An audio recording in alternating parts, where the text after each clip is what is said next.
औज़ुबिल्लाहिमिनश्शैतानिर्रजीम बिस्मिल्लाहिर्रहमानिर्रहीम अस्सलामु अलैकुम वरहमतुल्लाहि वबरकातुहू। होप कि आप लोग सब अच्छे से होंगे और ठीक ठाक होंगे। जैसे आप लोगों को मालूम होगा कि जो हमारा लास्ट सेशन चल रहा था वो हमने पढ़ा था एलोट्रॉप्स ऑफ कार्बन। हम एलोट्रॉप्स किसको बोलते हैं? अगर हमारे पास एक ही एटम है और उसके बहुत ज़्यादा मॉलिक्यूल्स हैं हमारे पास, उसकी जो केमिकल प्रॉपर्टीज़ होगी, उनकी जो अलग अलग केमिकल प्रॉपर्टीज़ होगी वो बहुत ज़्यादा अलग होगी एक दूसरे से। जिस तरह हमने पढ़ा था डायमंड के बारे में, हमने डायमंड को हार्डेस्ट सब्सटेंस माना था, हमने उसका स्ट्रक्चर भी देखा था और हमने उसके यूजेस भी देखे थे। क्या क्या यूजेस है डायमंड के? हम डायमंड को एज ए कटर यूज़ करते हैं इन मार्बल्स और गिलास कट करने में यूज़ करते हैं। ये हम एज अ सर्जिकल टूल भी यूज़ करते हैं। ये हम जिम्स और ज्वेलरी बनाने में भी यूज़ करते हैं। उसके बाद हमने क्या पढ़ा था? उसके बाद हमने पढ़ा ग्रेफाइट। हमने ग्रेफाइट का स्ट्रक्चर भी देखा था। और ग्रेफाइट ये लेयर स्ट्रक्चर होता है, इसके अलग अलग लेयर्स होते हैं, एक लेयर, दूसरी लेयर, तीसरी लेयर। इन लेयर्स की वजह से इसका ये सॉफ्ट होता है, ये सॉफ्ट होता है और स्लिपरी होता है। क्या होता है? स्लिपरी। इसको हम एज ए लुब्रिकेंट इन बड़े बड़े मशीन्स में एज ए लुब्रिकेंट इस्तेमाल करते हैं, एज ए लुब्रिकेंट इस्तेमाल करते हैं। और इसको हम एज लेड बना, अगर हम इसको वैक्स के साथ मिलाएंगे तो हम वहाँ पे इसका लेड बना सकते हैं। और बहुत ज़्यादा और भी यूजेस हमने उसमें पढ़े थे। अगर आप लोगों ने अभी तक वो नहीं देखा है तो आप प्लीज़ वो लेक्चर देखिए ग्रेफाइट का। उसके बाद हमने पढ़ा था बकमिंस्टर फ्लोरेंस। बकमिंस्टर फ्लोरेंस का स्ट्रक्चर हमने देखा था। उसका एक सॉकर बॉल लाइक स्ट्रक्चर है, या हम बोलेंगे एक फुटबॉल लाइक स्ट्रक्चर है उसके पास। उसके बाद हमने उसके यूजेस भी पढ़े थे। वो C60 होता है, उसके यूजेस भी पढ़े थे। उसको हम कहाँ कहाँ यूज़ करते हैं। अगर आप लोगों ने वो वाले वीडियोस नहीं देखे, आप प्लीज़ वो वाली वीडियो पहले देखें, क्योंकि वो उन तीनों में से आपके एग्ज़ाम में, CBSE एग्ज़ाम में या JK बोर्ड एग्ज़ाम होगा, वहाँ पे एक क्वेश्चन आना ही आना है, एक क्वेश्चन आना ही आना है। अगर हम आज का टॉपिक देखें, आज हमारे पास कौन सा टॉपिक है? आज हमारे पास वर्सेटाइल नेचर ऑफ कार्बन। ये जो कार्बन एटम है इसके हमारे पास बहुत ज़्यादा मॉलिक्यूल्स हैं। अगर मैं कह सकता हूँ कि हमारे पास इसके इन्फिनिटी नंबर ऑफ मॉलिक्यूल्स हैं। हम उन मॉलिक्यूल्स को काउंट ही नहीं कर सकते, इतने मॉलिक्यूल्स हैं हमारे पास उसके। तो अब क्या होगा? अब ये मॉलिक्यूल्स किस तरह बनते हैं? इसमें ऐसी कौन सी प्रॉपर्टीज़ है इसके इतने, यानी हम बोलेंगे इन्फिनिटी नंबर ऑफ मॉलिक्यूल्स हैं या इन्फिनिटी नंबर ऑफ मॉलिक्यूल्स अभी बन सकते हैं? ऐसी कौन सी प्रॉपर्टी है इस कार्बन एटम में? क्यों है इसके पास इतने मॉलिक्यूल्स? इसके पास तीन प्रॉपर्टीज़ होते हैं जिसकी वजह से इसके पास इतने ज़्यादा मॉलिक्यूल्स हैं। जो सबसे पहली प्रॉपर्टी है इसके पास, वो है कैटिनेशन। कैटिनेशन का मतलब क्या है? कैटिनेशन का मतलब अगर एक एटम है वो अपने ही दूसरे एटम के साथ बॉन्ड बना लेता है, उसको हम बोलते हैं कैटिनेशन। इन सिंपल लैंग्वेज हम उसको बोलते हैं कैटिनेशन। जैसे कार्बन ने कार्बन के साथ बॉन्ड बनाया, ये एक कैटिनेशन है, ये कैटिनेशन प्रॉपर्टी है इसकी। और ये बहुत बड़े लंबे चेन्स बना लेता है। उनमें ये स्ट्रेट चेन भी बना लेता है, उनमें ये ब्रांचेड चेन भी बना लेता है और ये रिंग स्ट्रक्चर भी बना लेता है। इनकी वजह से ये इसके हमारे पास बहुत ज़्यादा मॉलिक्यूल्स है। जो उसके बाद उसकी या हम बोलेंगे दूसरी प्रॉपर्टी है, वो है इसके पास फॉर्मेशन ऑफ मल्टीपल बॉन्ड्स। ये मल्टीपल बॉन्ड्स बना लेता है। ये कार्बन और कार्बन के बीच में सिंगल बॉन्ड भी बना लेता है, ये कार्बन और कार्बन के बीच में डबल बॉन्ड भी बना लेता है, ये कार्बन और कार्बन के बीच में ट्रिपल बॉन्ड भी बना लेता है। चलो हम इनको एक एक करके देखेंगे ये क्या है। Carbon is known for more than 5 million compounds. This existence of such a large number of compounds is due to the unique property of carbon, which are हमारे पास तकरीबन 5 मिलियन कंपाउंड्स है। क्या है? 5 मिलियन कार्बन कंपाउंड्स है। ये हमारे पास इतने ज़्यादा, इतने ह्यूज अमाउंट में कैसे हैं?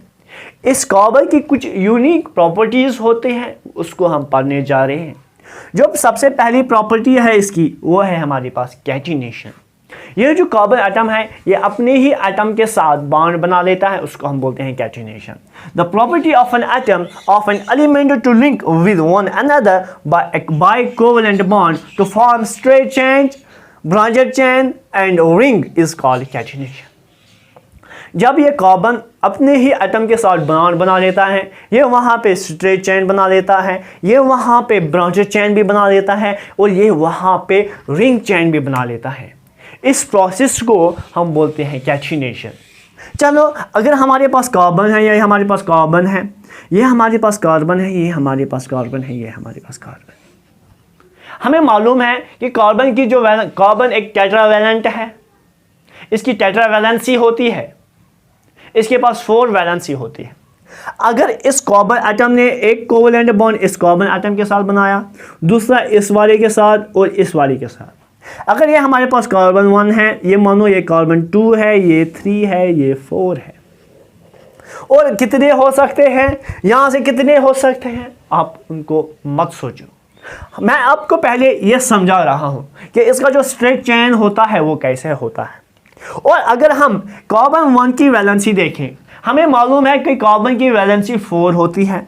इसने अपनी एक वैलेंसी कंप्लीट की है, इसने अपनी एक वैलेंसी कंप्लीट की है। अब कितने इलेक्ट्रॉन्स हैं इसके पास? 1, ये होंगे 2, ये होंगे 3।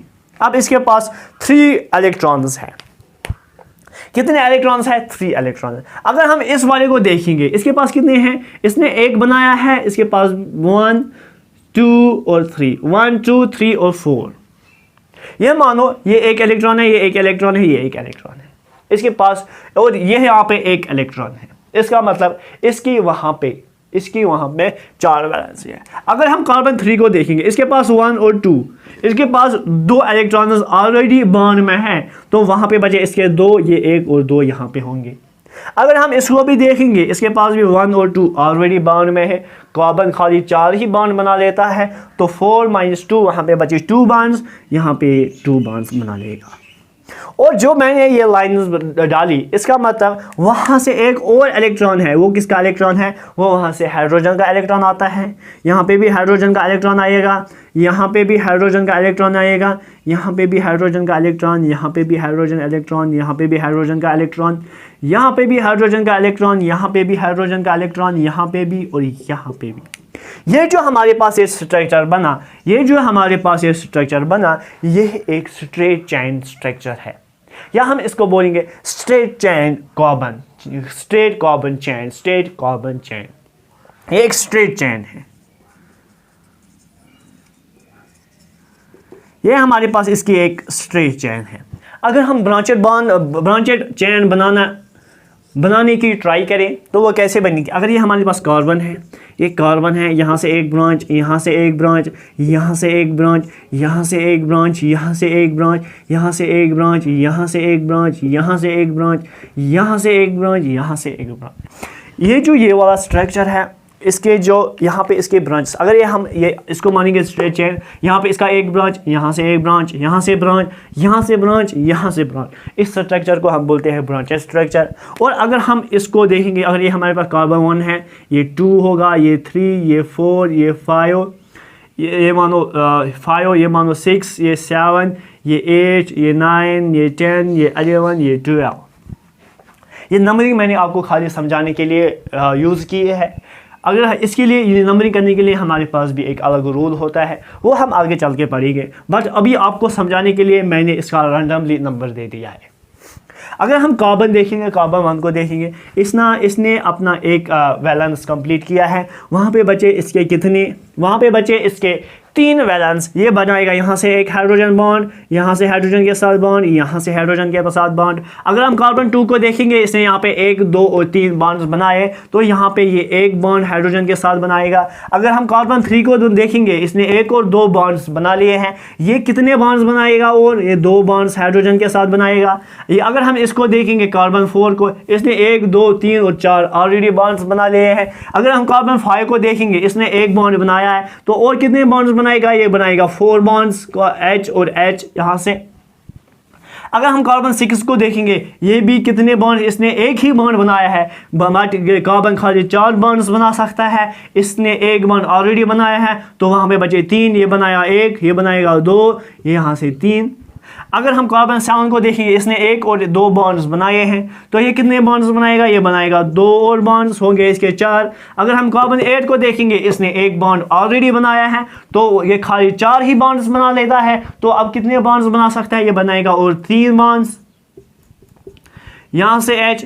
और अगर हम कार्बन 9 को देखेंगे, इसने एक बॉन्ड बनाया, ये भी हमारे पास 3 बॉन्ड्स बनाएगा, H H और H। अगर हम कार्बन 10 को देखेंगे, इसने भी एक बॉन्ड, यहाँ से एक बॉन्ड बनाया है, तो ये भी हमारे पास कितने बॉन्ड्स बनाएगा, ये भी हमारे पास बनाएगा 3 बॉन्ड्स। अगर हम कार्बन 11 को देखेंगे, इसने 1 2 3 और 4 बॉन्ड्स ऑलरेडी बनाए हैं। अगर हम कार्बन 12 को देखेंगे, ये इसने यहाँ से एक बॉन्ड बनाया है, तो ये कितने और बॉन्ड्स बना सकता है, ये बना सकता है 3 बॉन्ड्स। और ये जो स्ट्रक्चर है, ये एक जो कॉम्प्लेक्स स्ट्रक्चर हमारे पास बना, ये यहाँ से अगर हम ये बनाएंगे, यहाँ से स्ट्रेट चेन, यहाँ से एक ब्रांच, यहाँ से एक ब्रांच, यहाँ से यहाँ तक एक ब्रांच, यहाँ से यहाँ तक एक ब्रांच, ये एक ब्रांचर स्ट्रक्चर हमारे पास बना, ये एक ब्रांचर स्ट्रक्चर हमारे पास बना। और इस चेन को हम बोलते हैं ब्रांचर चेन। क्या बोलते हैं, ब्रांचर चेन। अब मैं हमारे पास रिंग, हम रिंग किसको बोलेंगे, अगर हमारे पास कोई ऐसा मॉलिक्यूल है कि हम जहाँ से स्टार्ट करें वहाँ पे हम वापस आ सकते हैं या वापस आएंगे, तो उसको हम बोलते हैं साइक्लिक। ये भी हमारे पास साइक्लिक होता है, ये भी हमारे पास साइक्लिक होता है, ये भी हमारे पास साइक्लिक होता है, और ये भी हमारे पास एक रिंग या हम साइक्लिक चेन बोल सकते हैं। अगर हम इसकी एक एग्जांपल लेंगे, अगर ये हमारे पास कार्बन है, यहाँ से एक कार्बन, ये इसके साथ बॉन्ड बनाएगा, ये इसके साथ बॉन्ड बनाएगा, ये इसके साथ बॉन्ड बनाएगा, ये इसके साथ और ये इसके साथ। तो अगर हम इसको नंबरिंग देंगे, अगर ये हमारे पास कार्बन 1 है, ये 2 मानो, ये 3, ये 4, ये 5 और ये 6, ये 6 मेंबर्ड रिंग है हमारे पास। ये क्या है, ये क्या है, 6 मेंबर्ड रिंग। अगर हम कार्बन 1 को देखेंगे, कार्बन 1 ने कितने बॉन्ड्स बनाए हैं, कार्बन 1 ने 1 और 2 बॉन्ड्स बनाए हैं। एक कार्बन एटम खाली 4 बॉन्ड्स ही बना लेता है, तो ये और कितने बॉन्ड्स बनाएगा, ये बनाएगा 2 बॉन्ड्स। इसी तरह कार्बन 2 ने भी 2 बॉन्ड्स ऑलरेडी बनाए हैं, ये कितने और बॉन्ड्स बनाएगा, ये बनाएगा 2 बॉन्ड्स। कार्बन 3 भी 2 बॉन्ड्स बनाएगा, कार्बन 4 भी 2 बॉन्ड्स बनाएगा, कार्बन 5 भी 2 बॉन्ड्स बनाएगा हाइड्रोजन के साथ, और कार्बन 6 भी 2 बॉन्ड्स बनाएगा हाइड्रोजन के पास।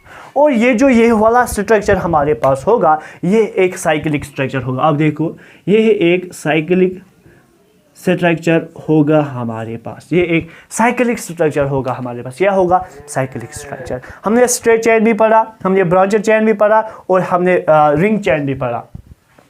यही रीज़न है कि कैल्सिनेशन की वजह से ये रिंग चेन बना लेता है, ये ब्रांचर चेन बना लेता है, और ये स्ट्रेट चेन बना लेता है। इसके वजह से ये इसके हमारे पास बहुत ज़्यादा large amount of molecules present हैं, अबाउट 5 मिलियन कंपाउंड्स। कितने, 5 मिलियन कंपाउंड्स। अगर हम दूसरी इसकी प्रॉपर्टी देखें, वो है हमारे पास formation of multiple bonds.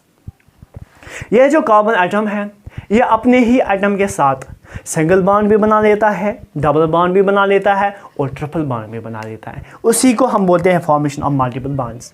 Due to the presence of small size of 4 valence electrons, a carbon atom can form multiple bonds with some other carbon atoms as well as with other atoms like oxygen and nitrogen etc.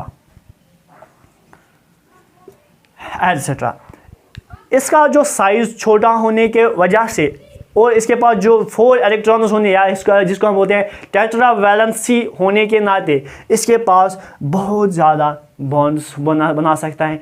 एक bond भी बना सकता है, 2 bond भी बना सकता है, और ट्रिपल बॉन्ड भी बना सकता है। और ऑन द बेसिस ऑफ हमारे पास डिफरेंट टाइप्स के कार्बन कंपाउंड्स होते हैं, जिसको हम बोलते हैं अल्केन्स, अल्कीन्स और अल्काइंस बोलते हैं। क्या बोलते हैं, अल्कीन्स, अल्कीन्स, अल्काइंस। अगर हमारे पास ये कार्बन एटम है, ये भी हमारे पास कार्बन एटम है, ये भी हमारे पास कार्बन एटम है।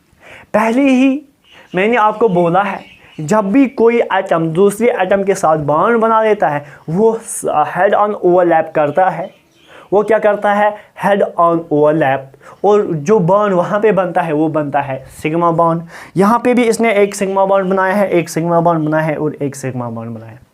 अगर इसने कार्बन और कार्बन के बीच में खाली एक ही बॉन्ड बनाया है तो इसके पास कितनी वैलेंसी है, 1, 2 और 3 वैलेंसी। यहाँ पे हाइड्रोजन, हाइड्रोजन और हाइड्रोजन। अगर हमारे पास इसकी 3 वैलेंसी, इसको हाइड्रोजन मानो, यहाँ पे भी हाइड्रोजन, यहाँ पे भी हाइड्रोजन।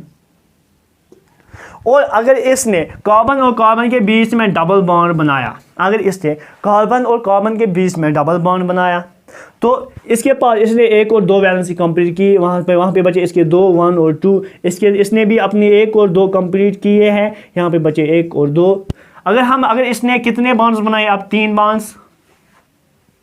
अब इसके पास खाली एक ही वैलेंसी बचती है, यहाँ पे हाइड्रोजन, यहाँ पे भी हाइड्रोजन, यहाँ पे हाइड्रोजन और यहाँ पे भी हाइड्रोजन। ठीक, यहाँ पे इसको मानो यहाँ पे हाइड्रोजन है, यहाँ पे भी हाइड्रोजन है, यहाँ पे हाइड्रोजन है, यहाँ पे भी हाइड्रोजन है। ठीक, अगर कार्बन और कार्बन के बीच में खाली सिंगल बॉन्ड है, क्या बोला मैंने, अगर कार्बन और कार्बन के बीच में खाली सिंगल बॉन्ड है, इसको हम बोलते हैं अल्केन। अल्केन। अगर कार्बन और कार्बन के बीच में डबल बॉन्ड है, इसको हम बोलते हैं अल्कीन। अल्कीन। अगर कार्बन और कार्बन के बीच में ट्रिपल बॉन्ड है, इसको हम बोलते हैं अल्काइन। इन तीनों को हम अल्कीन्स, अल्केन्स, अल्काइंस को हम इन डिटेल पढ़ने वाले हैं, जो हमारा नेक्स्ट टॉपिक होगा हाइड्रोकार्बन्स। जो हाइड्रोकार्बन्स में हम इसको एक एक करके पढ़ेंगे। हमारे पास अल्कीन्स है, ये अलग टॉपिक होगा, ये अल्कीन्स होगा, ये अलग टॉपिक होगा, अल्काइंस होगा, ये अलग टॉपिक होगा। होप आपको कार्बन का ये वर्सटाइल नेचर समझ आ गया होगा। अगर आप लोगों ने अभी मेरी इस चैनल को सब्सक्राइब नहीं किया है, प्लीज़ मेरी इस चैनल को सब्सक्राइब करो, लाइक करो, शेयर करो। Thank you, have a nice day.